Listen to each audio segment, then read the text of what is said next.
You might listen to this morning's guest on WRNN, or you might have seen some of her pieces in the Myrtle Beach Herald, but you first met Lorraine Woodward on television. Let's meet her again, coming up next on Carolina People.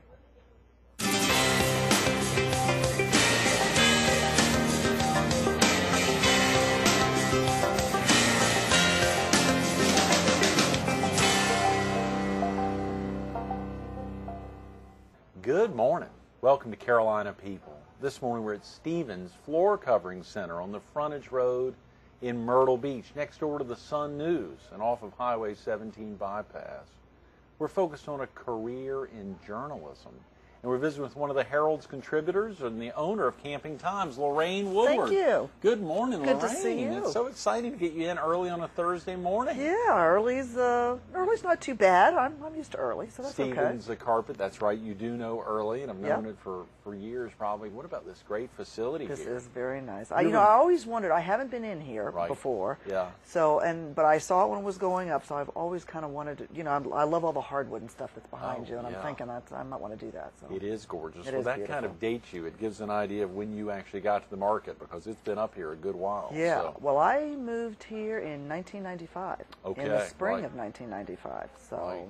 Been here for a while now. And it was WBTW that brought you here in '95. Is that right? Actually, it wasn't. It was actually my my husband's job brought us here. Okay. And we were living in Virginia. We had I had come out from California. I had been working at TV in California. Right.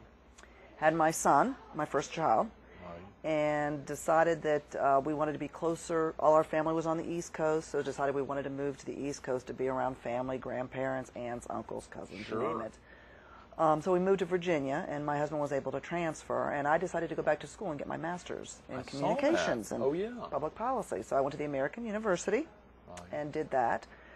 But my husband did not like the 2-hour commute. Oh, boy. We lived in Virginia, and he didn't like the 2-hour commute into Washington and out. And he came home one day and said, there's a job in Myrtle Beach, South Carolina. And my parents at that time had retired to Beaufort, South Carolina, and been here for like 14 years.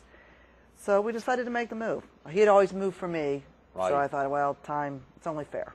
So that's what we love did. it. And you grew up where, Lorraine? I grew up in Washington, D.C. I grew up Silver Spring, Maryland, so you actually. knew that area? Yeah, I went to DC University of Maryland and Right. that whole thing. So. Did you ever think of growing up that you'd want to get on the air in the D.C. market? I decided when I was a junior in high school. Right. Oh, gosh, this is really going to date me, but Watergate was going on, and I was absolutely fascinated by that. And really decided then I wanted to go into journalism. That was when Woodward and Bernstein were really hot commodities. And the Washington Post was the it paper. Decided that that's what I wanted to do. So went to the University of Maryland and said, I'm here. I want to be in journalism. So no one in the family, your parent wasn't a journalist or a brother, sister? Well, no, because I'm the oldest. I have 2 brothers. Right. And my dad had been in radio up in the Rhode Island area. But he kind of he was like a disc jockey, like an overnight disc jockey when he was in college. So of course he used to take credit for it. That's why she went in journalism, was because of me. So anyway. Your mother let him We let him. Of course we did. That is great. Well, of course, and that was a great time. I'm sure it was a very special time then. Well, Washington was it's a wonderful area as far as news goes. I mean, that's where you want to be. And still is. And still is. And still is. So it was a great place. University of Maryland had a great journalism program. Had no television, a little bit of radio, but television wasn't very much on the radar at that point, believe it or not. Not in college, anyway. And so oftentimes as folks think about journalists, they think of Washington Post. I mean, they think about newspapers. Albeit you got it was into really funny. broadcast television. And I did that almost by accident because the whole time that I was in college, I had an advisor who kept saying, Lorraine, you've got a great voice. Have you ever thought about broadcast? And I was like, oh, no. I don't want it. I want to be a real journalist. I want to work for a newspaper. A real journalist? A real journalist, because, that's, no one thought of broadcast, really. Yeah. So, but they kept hammering on me, you might want to think about that. And so, I don't know, I just did. I just started thinking, well, maybe I should. So I kind of put a college tape together and sent out to various stations and ended up in a small town called Elmira, New York, in upstate New York. And did it all. I mean, It was a radio and television operation. Right, great. It was owned by a family, and we did it all. I mean, you know, we shot our own video. We did everything. So Wow. it's a great training ground. Absolutely That wonderful. was before you got married. Yeah, that was before I got married. I actually met my husband up there. In Elmira. Yes. And did. then he started following you. Started following me around. Yeah. That is great. From Elmira, we went to Austin, Texas, which was another great place just because it's such a college town. It's a very, Travis County, where Austin is located, is a very young town. Still is. And a great TV market. It was a great TV market. I worked for KTBC, which is a CBS affiliate. It was the old Lyndon Baines Johnson station. The big dog there, The big dog, And actually it was kind of neat because Lady Bird still had a penthouse apartment on top of the station. Oh, come on. Yeah, so of course we had the Secret Service there. Whenever she was there, we had the Secret Service there. Right. So that was kind of neat. That would be. That was very neat. I remember one time they let me go up there. We were doing some kind of a retrospective, and we were doing a story on her, but we couldn't interview her then. But she let us up into the penthouse to see all the memorabilia and the pictures, and it was, you walk into there, it was history. It was just absolute history, and it was just wonderful. That is amazing, Lorraine. Well, of course, just last week, and I think every other week you're on the radio. Didn't Steve Porter spend some time in Austin, Texas, and have some great LBJ stories? Have you ever talked to him about that? He probably did. You know, he never really, we've talked about Austin. Well, San Antonio. Oh, okay, he worked San Antonio, in San Antonio. But he's got a great Austin story of heading over there at one time. And a great LBJ that one story. he hasn't shared with me, but I'm he sure did it he's on got a Carolina million People. of them. We're going to have to track him down to share that I'll have to ask him that. Yes. And speaking of that, you were back on the radio. On radio. And I had actually not done radio not since my first job in Elmira, New York. Right. And I love radio. It comes back to that college professor who says you have a great voice. Absolutely. And I bet it is. It is. It's just because it's so relaxed, and that format that we have at WRNN is very relaxed. Right. And Dave Priest is a great person to be with. And Steve, I've known when I moved here in '95. Steve started working pretty much at the same time he and I did at the TV station. Right. So I've known him for that many years. And it's just been. It was like coming back home almost with him when we started working together. And when did you start? Now, of course, for our viewers in the PD in southeastern North Carolina, they're not familiar probably with WRNN 99.5, but it has a big signal. It does have a big signal. It's principally about Myrtle Beach or Horry County. We stream live. We're on the internet, so they probably can get us. I mean, WRNN.net. Right. I saw that. Right. Steve is he's a joy to be with in the morning. He's pretty commanding on that thing. Now, he's on from 6 to 10. Monday through Friday. He's on right now, and when you're there, Deb and I share. We go every other weekend, and we are on from 7 to 9. Okay, right. And we just kind of help out as we can, and just have a great time. Obviously needs a female in there to really liven things up. Well, he would probably not agree with that, but Steve and I, we have a lot of respect for each other, and I really respect his and value his experience and. The many stories he's. I mean, I've had people come to me and say, "Has he really done it all?" And I said, "You know what? He really has." I mean, and I know that just because I know some other, not a lot of the same people that he knows, but I know those stories, and I've come in contact with other net reporters that have talked about similar things, so I know his experience is boundless, absolutely boundless. Wow, that's tremendous. You left Austin and headed, I believe, it was fascinating reading about 1989 as we talked about Hugo hitting the South Carolina coast, and at the same time you were out in San Francisco. Yeah, sure. A major earthquake around the same time, same year. You were in Sacramento then. I was in Sacramento. I was working for the Fox station in Sacramento. That was my first major anchoring job. And it was, it was a wonderful experience. Sacramento is it's the capital town too, very much similar to Austin. So, but earthquakes I was not familiar with, and it was so funny because that night, I had taken a break and gone to meet my husband for dinner. And on the way back to the station, my car, it felt like all 4 tires had gone flat. It was thump, ba-dum, ba-dum. And I stopped the car and pulled off, and I thought, oh my gosh, somebody slipped my tires, or I figured I had gone over some construction site that I didn't realize, and there were nails or whatnot on the road. And I looked out, and my tires were fine.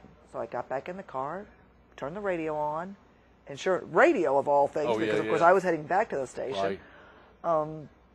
heard that there was a major 6.9 earthquake in San Francisco, and we felt the tremor all the way in Sacramento. Wow. And Sacramento was more than 80 miles away.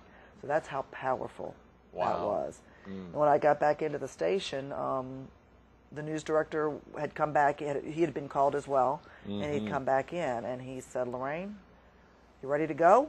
Go. And I said, "Yeah, I'm ready to go." And we went, myself and a photographer and a producer and another reporter, and we stayed down there. We camped out there for about a week. Is that right, in San Francisco? In the San Francisco area. We actually went down, if I remember correctly, the center was somewhere else, and it was a little bit farther south of San Francisco. So we did cover San Francisco, but we went down to where the center of the quake was. Right. I can't remember the name of the town anymore. Sure, but still, yeah, it was and pretty the incredible. Very powerful, I'm sure, getting folks either to talk or just to see that. Well, people were in shock. Sure, you know, because of course everyone hears about the big quake, right. But people were really in shock. But you know, California is very used to earthquakes, unfortunately for them.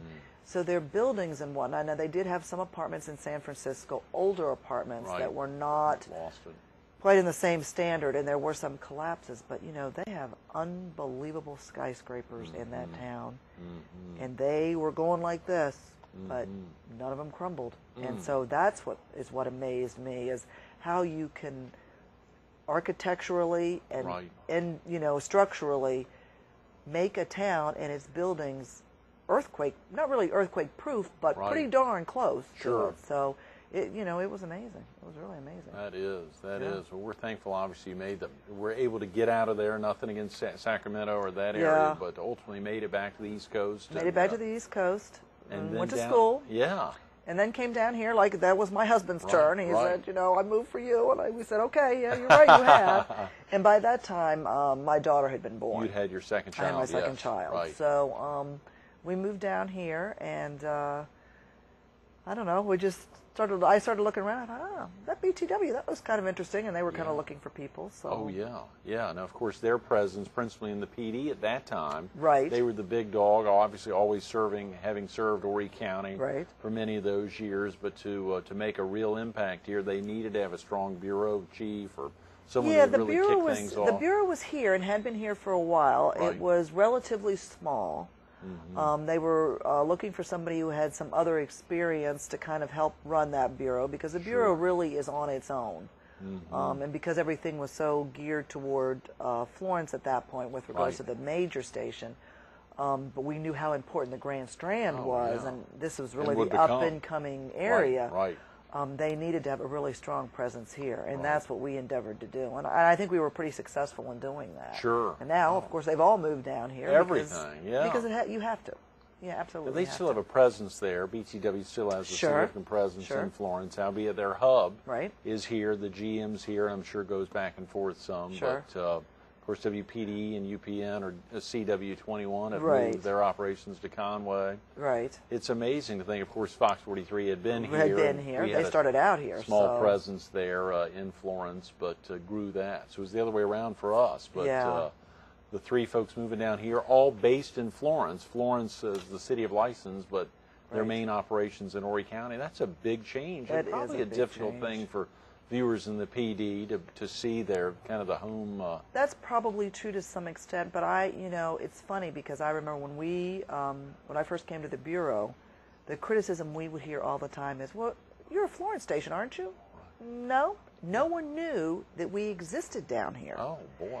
And that's what the most frustrating thing was. We used to just complain all the time about, you need more promotion. People don't know, they think I live in Florence and I come down here. Well, that's not true. We had a staff of like 3 or 4 reporters and myself and a weather person and an anchor staff and a production crew. And we were down here and nobody knew it. And people didn't really believe us. I think they thought we were lying. Well, that was a big, seeing the market grow there and obviously the excitement for seeing WBTW change up. Yeah, so many things have changed. And of course, within 9 days from now, 8 days from now, just 2 doors north of us here, WNBF the new launches their local in-market presence. WIS will go off the cable systems. WECT will drop off. They'll be on Channel 10 on all the cable systems. That's going to be a big deal. Big deal. And having a local presence, a 3-anchor setup, or a 3 newsrooms. Right.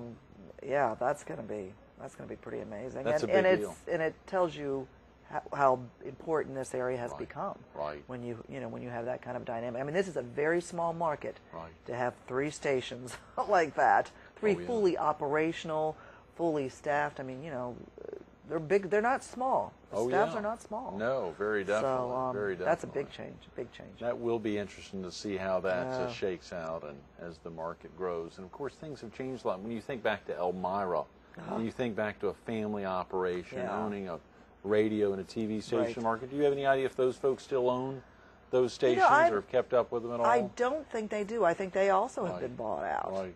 So, I think that seems to be the future. Sure. I mean, it's wonderful to be able to hold on to things. Obviously, the Myrtle Beach stations for WPD and UPN 21 at the time were owned by a Myrtle Beach guy and a family out of Maine. Ultimately, they sold to a big the Brown group out of, family is who owned BTW. Sure. And the Spartanburg connection, the Spartan Radio Casting, of course, selling off to Media General and seeing their growth. It is principally the bigger players that can consolidate. Well, I think that's just the way it's going to be, because I think it's difficult to own to be a family, to own 1 station, 2 stations. Stations are expensive, so I think that kind of consolidation is probably the way it's going to be from now on. Right. Your hand is back in a different way, off of broadcast television, on the radio every other week, but having purchased, am I correct, about back in 10 years ago, 2000? Yeah, in 2000, I bought a little publication called Camping Times. Right.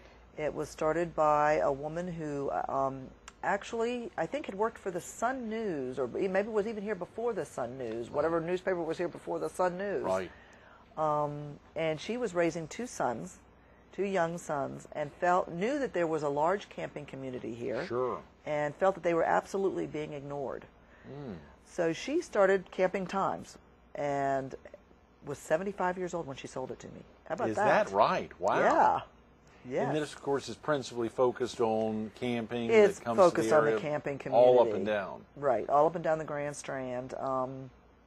I have, since we go throughout campgrounds, and it's distributed to campgrounds in South Carolina, North Carolina, and parts of Georgia. Great. So, it has a pretty good reach, but it's a monthly, and it's just really for an opportunity for advertisers to reach those campers. Sure. Because campers are a big factor. I mean, Ocean Lakes alone will double the size of Surfside Beach during the July 4th week. Yes. So, they definitely have an economic impact on this area. And, of course, the campgrounds are huge. Right. Absolutely Ocean Lakes huge. Family Campground is 300 acres. 300, a mile 310 of acres, an tenth of a mile oceanfront. In total, between the campsites, and their what they call permanent lease sites, over 3,400 campground places Not just at in Ocean there. Lakes alone. No. That doesn't include Lakewood, which is another huge campground, and then Pirate Land right down the road. I mean, it's incredible. Wow. Yeah. The things up there on Lake Arrowhead, very significant. Yeah, the Myrtle Beach Apache, Travel Park Myrtle Beach and Travel. Yep. And then, of course, the state parks. Do you cover the state parks at all? State parks, yeah. I have boxes in the state parks Sure. and cover them as well. And then there's a campground in Conway. There's one up of Highway 9 called Willow Tree. Right. Wow. Kind of more of an inland. Tabor City, North Carolina. Oh, They get a lot of people from here too. And sure. So camping is a big, big deal. And with the economy the way it is, camping ends up being an economical way to travel, even though gas prices are high. Campers, they will still, the gas prices may be high, but they find ways to save in other ways. So that is wonderful. Yeah. Well, I don't think I knew the significance of. Now, had your family been in camping? What prompted you We've to camped buy before, Camping Times? just because it was a way for me to continue to do some journalism and to still have my fingers in the field. Sure. But it's a home business. Oh, yeah. And my children are very young. Well, were at that time very young when I bought it. Yeah. Yeah, and it was, the TV station was a great experience. I love BTW to this day. I still think the world of those people. But it was very demanding, just as journalism and broadcast news is. Right. And it was very difficult having children that I was, they were little. I was 8 putting them and daycare. 5 back in, yeah. 2000. Yeah. I wasn't seeing them very much. Right, So, and then of course the hurricanes would come, and we'd pack them up in the car. My husband would pack them up in the car, and they'd head off wherever. And your mom's I'd out be on the waving street. goodbye, Yeah. see you in God. 30 hours or whatever, however Right. long the hurricane was Yeah. going to last. And that got a little bit tiring after a while. Right, So right. I kind of felt like I needed to be with them more. So this gave me the opportunity to do that. Yes, very definitely. Great thinking. Well, that is a difficult transition, I'm sure, at times, being on air, particularly Yeah. live television, and then Yeah. transitioning to Which is to why I not think I doing kind of that. liked the opportunity to get back into the radio. Yes. Was because that kind of let me have my fingers still in broadcast, Right. but not having to worry about the daily grind Sure. and that kind of thing. That Steve So. and Dave can do the daily. Right, I let mean, them do the daily every day grind, they yeah. can be in there, and surely they have a Right. great following. So it's Right. good to get into that. And of course, recently having joined the Herald and doing some great writing for Yeah. the Oh, Herald to thank see you. that to kick off. We were particularly thrilled right out of the gate to see a couple of stories that came out, and then the Freewood Farm piece. In the Burgess community, In the Burgess which is community. a living history, a living farm, a living historical farm. Right. It's got a lot of potential. They've got big plans for that farm. I Yes. mean, they've started How did out. you find out about that, Lorraine? Well, it's funny. Just driving around, to be quite honestly, I actually thought it was going to be another residential neighborhood. Right. I said, Freewood's Farms. Oh, they must be building back there. And Yeah. all of a sudden, I saw this huge barn thing go up, and I'm thinking, Right. that's an interesting way to Yeah, market attract real us, estate. Yeah. So anyway, my daughter actually had come home when she was in elementary school Right. and was telling me about this great farm that they had gone to. So I thought, oh, that's a farm. And she said, oh, yeah. She said, we went there and they did something with sugar cane, and Yeah. I don't know, but she loved it. So when I started writing for the Herald, my curiosity, I thought, I want to find out more about that. And Absolutely. called the people and found out a whole history thing there that I never even knew existed. And a very significant one for a lot of folks in the community that may not Sure. have been familiar with it. Absolutely, because it really highlights the contributions of black farmers to this area. Right, right. And, and how they've grown and prospered. And it's funny because I think the gentleman that we interviewed said that Mr. O'Neill Smalls, Right, who right. is one of the, he's a lawyer, Oh, he yeah. taught at USC, Sure, that's right. I've been involved. but he said a lot of people from the Burgess community, he feels a lot of the young people kind of had turned their back on the black farming community, and were embarrassed by it. But when you go there and you see what they've done and you realize the contributions that black farmers made in those early days, back in the late 1800s, early 1900s, Right. you realize it is something to be celebrated. It's Yes. certainly not something to be ashamed of. So it was fascinating, I'm sure, absolutely sure fascinating. thrilled. You must be one of the few, if the only, instance of this being written about in the area. I don't think I'd ever hope, seen it. I really hope, and I'm confident because I've had people talk to me about the article in the Herald.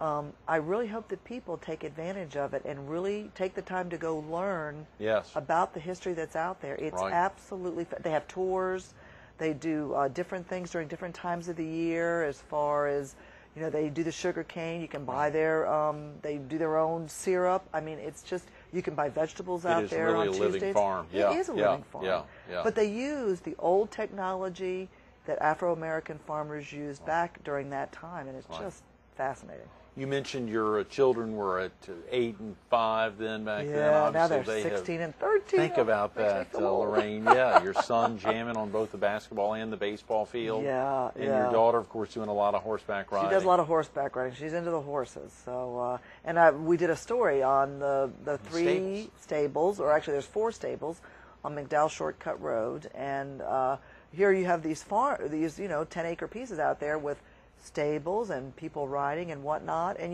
it's like in the middle of, between the Intercoastal Waterway and Bypass 17. You've got this little oasis there where, people are still doing that. So It's amazing. That's great. Well, you've really tapped and recognized an untapped area. And it's really, I enjoy it because I have never, most of the stuff that I have done before in television was what we consider hard news. Right. Didn't do a lot of feature stuff. This is more feature oriented, and you really get a chance to talk to people, to learn about their lives, to learn about their likes and their dislikes.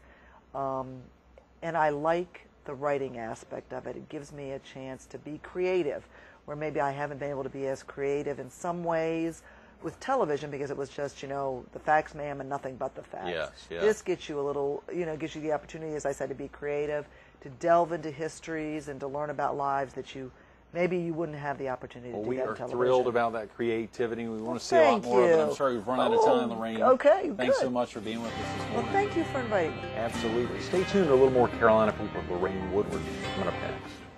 Catch Lorraine's creativity in action in this morning's Myrtle Beach Herald or piece on the South Strand Ambulatory Care Center, or you can go online to myrtlebeachherald.com and see some of those fascinating pieces over the last few months.